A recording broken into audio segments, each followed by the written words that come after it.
Okay, so how far away does it have to be to sound decent? Because that's an important question. I still have no idea where I'm supposed to put it to sound like a decent speaking human being without screaming my lungs out. Well, that's how microphones work. Anyway, welcome to Frame Talk, Talkin' Frame, the only show on the internet about Warframe that literally no human being watches and hasn't been on the air for months. Anyway, my family experienced a bunch of bull hockey, but I won't get into that because we're here to talk about Warframe.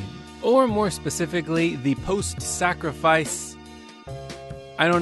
collapse into intrigue and need and wonder. I am just swirling around. I felt like I had been pushed off of the edge of a cliff after I finished the sacrifice. It's a very different quest from the last two big cinematic quests, which Chains of Harrow is not counted among, for some reason. The second dream was mainly just going around from place to place doing things with then a really cool reveal and set piece at the end, but the War Within, in my opinion, an hour and a half maybe the most tightly choreographed story content in any of the current crop of persistent online game experiences. It's just that good. I felt like I had watched a good movie. So the sacrifice is weird in that it's almost at that production level, but it's a real cliffhanger. I think anyone who plays it can tell you that. Spoiler warning. What in the world? I really thought we were going to get some Lotus resolution from that guy, but no. Ballas is kind of a lame duck, but she does pick him up at the end, so maybe that's going to resolve that. At some point, we'll have more Ballas, but why? Why is the big question behind the entirety of the sacrifice. I also don't like that Umbra's a dude.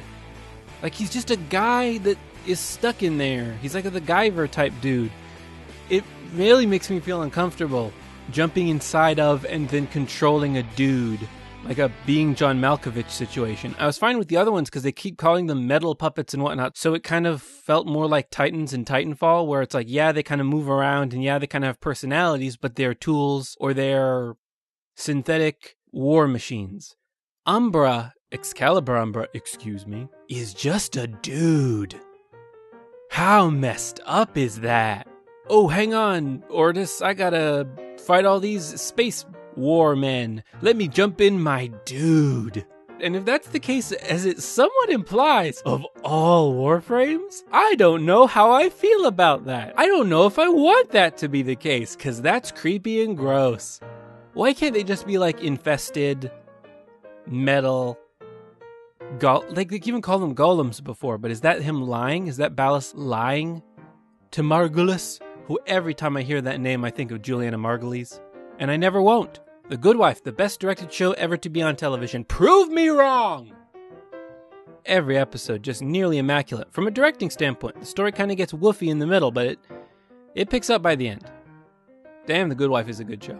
So is the Lotus just bad now? Did they pull a Cortana? Because it really feels like they pulled a Cortana, and that didn't work out great for Halo 5. Why would she send us that vision if she was just going to betray us with lasers? She knew that Umbra, a dude, would save us, right?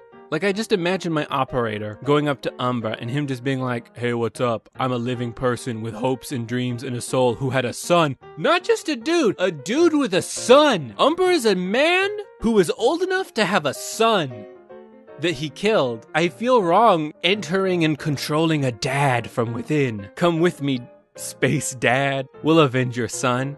WTF. For what? The Funyuns. So the Lotus is evil now.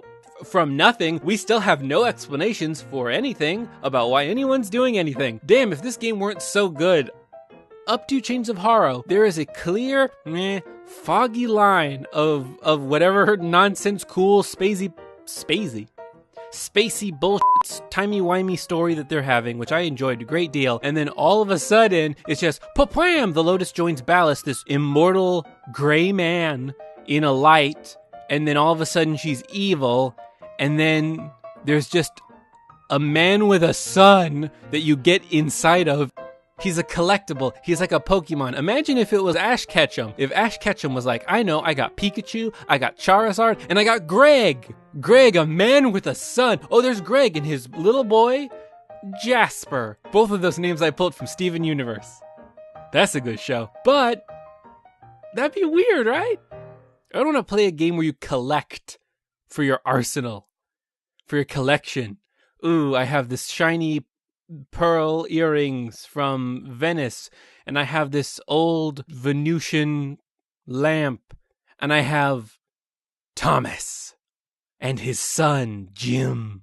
Oh, hey, it's me, Thomas. Yeah, I'm just here. Yeah, I'll fight aliens with you. I have a son. I procreated with another human being and raised him. And I didn't raise the human being I procreated with. I procreated with a woman. And then I raised our son together and he became a soldier. And now I'm just in your menus to pick to fight people. God damn it, Thomas. Thomas is a bad name for like a 50-year-old man. But that's what I chose. I feel like Jim should be the man and Thomas should be the son, but that's just not how it is. Thomas had Jim. We just have to accept it and move on with our lives. Anyway, that's been about 9 minutes, and in Warframe you can collect a man with a son. I hope you get...